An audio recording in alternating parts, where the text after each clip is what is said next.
everyone, this is from SEBI ACE Academy. நம்ம 2ஆம் தேதி தினமணி நியூஸ் பேப்பரில் இருக்கக்கூடிய கரண்ட் அஃபேர்ஸ் பார்க்கலாம். ஸோ ஃபர்ஸ்ட் பார்த்தீங்க அப்படின்னா போகபுரம் புதிய சர்வதேச விமான நிலையம். ஸோ இந்த topic group 1 prelim syllabus unit 2 ஜியாகிரஃபியில் பார்த்தீங்க அப்படின்னா ஏர் டிரான்ஸ்போர்ட்டில் வந்து கவர் ஆகும்.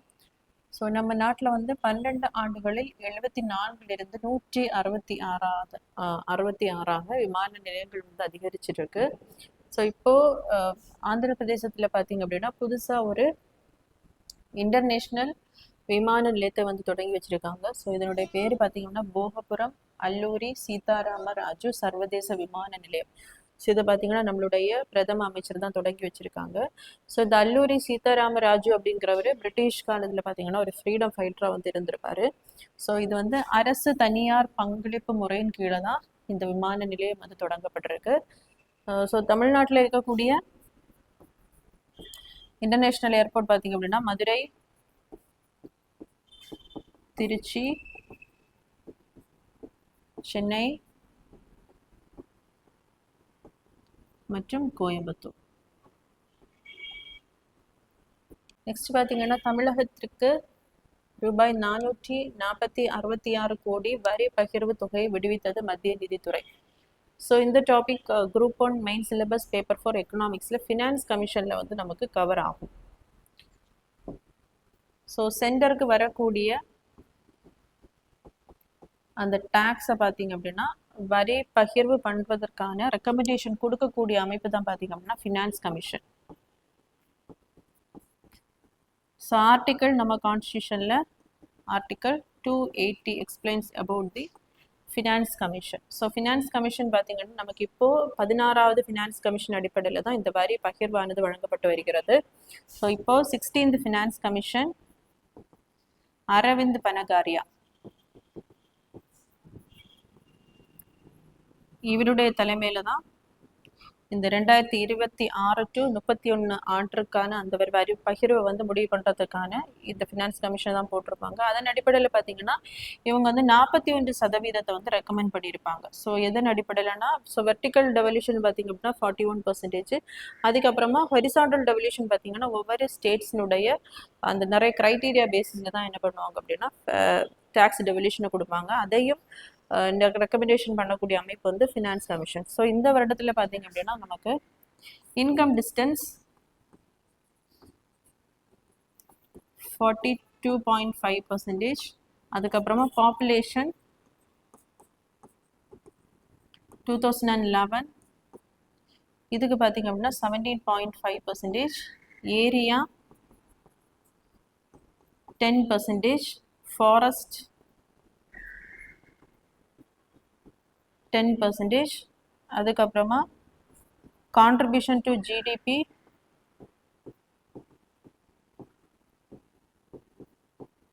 10%. நெக்ஸ்ட் வந்து டெமோகிராஃபிக் பெர்ஃபார்மன்ஸ் 10%. ஸோ இந்த கிரைட்டீரியா அடிப்படையில் தான் ஒவ்வொரு ஸ்டேட்ஸுக்கும் டிஃப்ரெண்டாக என்ன பண்ணுவாங்க அப்படின்னா டேக்ஸ் ஷேரிங்கை வந்து ஃபினான்ஸ் கமிஷன் ரெக்கமெண்ட் பண்ணுவாங்க.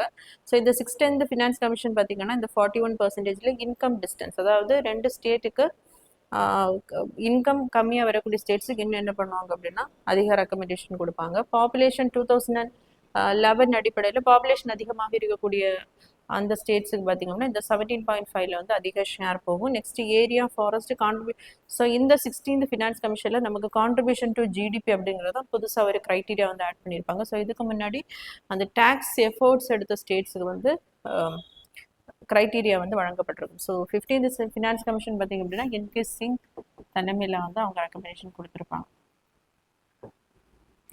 ஸோ அதன் அடிப்படையில் தான் பார்த்தீங்க அப்படின்னா 28 மாநிலங்களுக்கு மொத்தமாக 1,09,019 கோடி நிதி வந்து வழங்கப்பட்டிருக்கு. இதில் அதிகப்படியாக பார்த்தீங்க அப்படின்னா உத்தரப்பிரதேச மாநிலத்துக்கு நமக்கு பாப்புலேஷன் நிறையவே வரும். ஸோ அதன் அடிப்படையில் ரூபாய் 19,208 கோடியும், மிக குறைவாக கிடைக்கக்கூடிய மாநிலம் அப்படின்னு பார்க்கும்போது சிக்கிம் மாநிலத்திற்கு ரூபாய் 365 கோடியும், தென் மாநிலங்களுக்கு பார்த்தீங்க அப்படின்னா அதிகபட்சமாக ஆந்திர பிரதேச மாநிலத்துக்கு 4,597 கோடி. ஸோ தமிழ்நாட்டுக்கு பார்த்தீங்க அப்படின்னா 4,466 கோடி வந்து ஃபினான்ஸ் கமிஷன் ரெக்கமெண்டேஷன் அடிப்படையில் வரி பகிர்வானது வழங்கப்பட்டுள்ளது. நெக்ஸ்ட் பார்த்தீங்க அப்படின்னா ஜூலையில் ஜிஎஸ்டி ரூபாய் 2.11 லட்சம் கோடி வசூல். ஸோ இந்த topic group one main syllabus paper for எக்கனாமிக்ஸ்ல ஜிஎஸ்டி கவுன்சில்ல வந்து கவர் ஆகும். ஜிஎஸ்டி பார்த்தீங்க அப்படின்னா நமக்கு 101வது கான்ஸ்டியூஷன் அமெண்ட்மெண்ட் 2016ல தான் இந்த ஜிஎஸ்டி அப்படிங்கிற tax, goods and service tax வந்து கொண்டு வந்திருப்பாங்க. ஸோ முன்னாடி சென்டர் அண்ட் ஸ்டேட்ஸ் கலெக்ட் பண்ண அந்த நிறைய இன்டைரக்ட் டாக்ஸஸ் தான் என்ன பண்ணியிருப்பாங்க அப்படின்னா இந்த ஜிஎஸ்டிக்குள்ள வந்து கொண்டு வந்திருப்பாங்க. So for example centre collect பண்ண excise tax, next additional excise tax,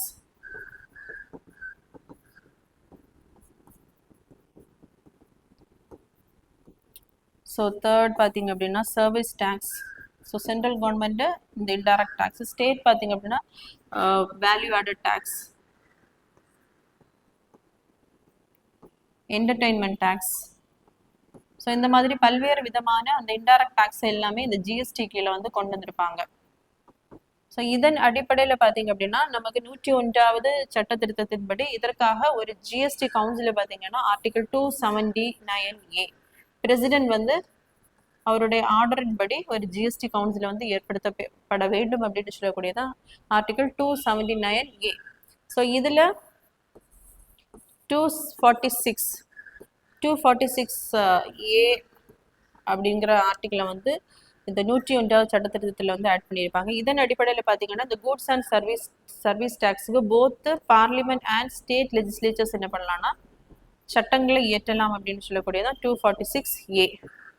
இது தவிர ஆர்டிகல் 269A.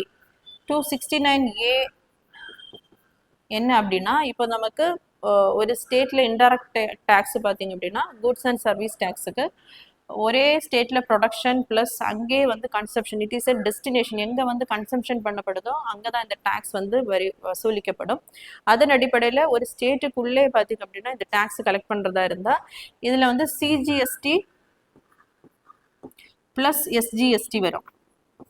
இதில் இந்த சிஜிஎஸ்டி பார்த்தீங்கன்னா டைரக்டாகவே நமக்கு சென்ட்ரல் கவர்மெண்ட்டுக்கு போயிடும். இந்த எஸ்ஜிஎஸ்டி வந்து ஸ்டேட் கவர்மெண்ட்டுக்கு டைரக்டாக போயிடும். அதே நேரம் இன்டர் ஸ்டேட் ட்ரேடு, ஒரு ஸ்டேட்ல வந்து ப்ரொடக்ஷன், இன்னொரு ஸ்டேட்ல கன்சப்ஷன் அப்படிங்கிற வகையில் அதுக்கு வந்து ஐஜிஎஸ்டி வந்து கலெக்ட் பண்ணுவாங்க.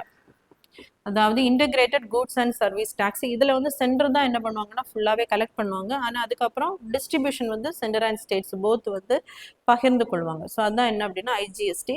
ஸோ இதை பார்த்தீங்க அப்படின்னா ஆர்டிகல் 269A வந்து இன்க்ளூட் பண்ணியிருப்பாங்க. அதாவது இன்டர் ஸ்டேட் ட்ரேடில் பார்த்தீங்க அப்படின்னா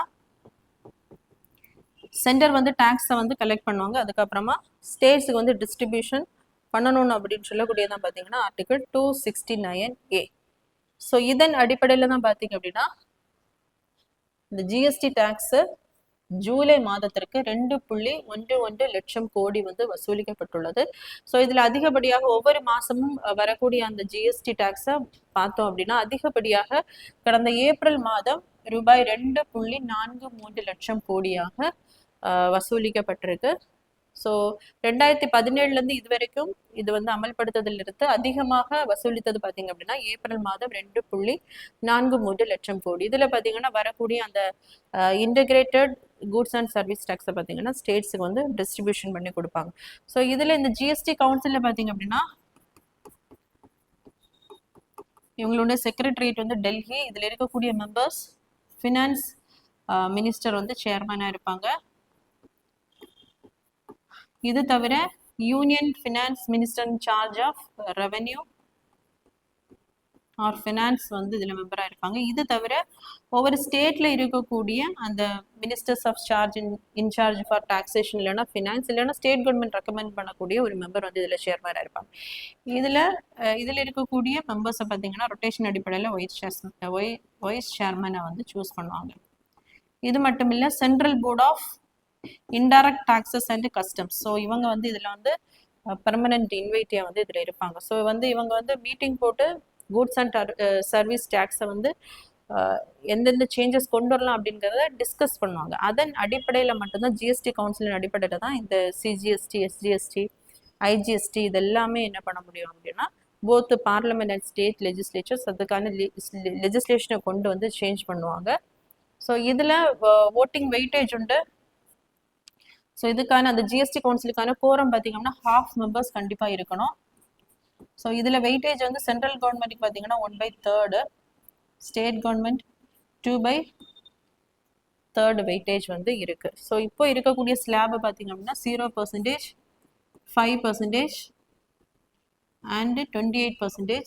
லக்ஸுரி ஐட்டம்ஸுக்கு பார்த்தீங்க அப்படின்னா 40%. ஸோ எந்தெந்த கூட்ஸ் அண்ட் சர்வீஸை வந்து இந்த பர்சன்டேஜுக்குள்ளே கொண்டு வரலாம் அப்படிங்கிறத ஜிஎஸ்டியில் கவுன்சிலில் வந்து முடிவு பண்ணி அதுக்கப்புறமா என்ன பண்ணுவாங்க அப்படின்னா இம்ப்ளிமெண்ட் பண்ணுவாங்க. நெக்ஸ்ட் பார்த்தீங்கன்னா காமன்வெல்த் குத்துச்சண்டை பாரா தடகளத்தில் தங்கம், மும்முறை தாண்டுதலில் தமிழகத்தின் பிரவீன் செல்வப்பிரபு அசத்தல். ஸோ இந்த topic group out main syllabus paper 2 ஸ்போர்ட்ஸில் வந்து கவர் ஆகும். ஸோ மும்முறை தாண்டுதலில் தமிழகத்தினுடைய பிரவீன் சித்திரவேல் அவர்கள் வெள்ளியும், திருமாறன் செல்வப்பிரபு அவர்கள் வெண்கலமும் வந்து வென்றிருக்காங்க. ஸோ குத்துச்சண்டை மகளிர் இந்தியாவின் பிரீத்தி பவார் 54 கிலோவில், ஜாஸ்மின் லம்பூரியா 57 கிலோவில், பிரியா 60 கிலோவில், சாக்ஷி சௌத்ரி 51 கிலோ பிரிவுகளில் பார்த்தீங்கன்னா தங்கம் வென்றிருக்காங்க.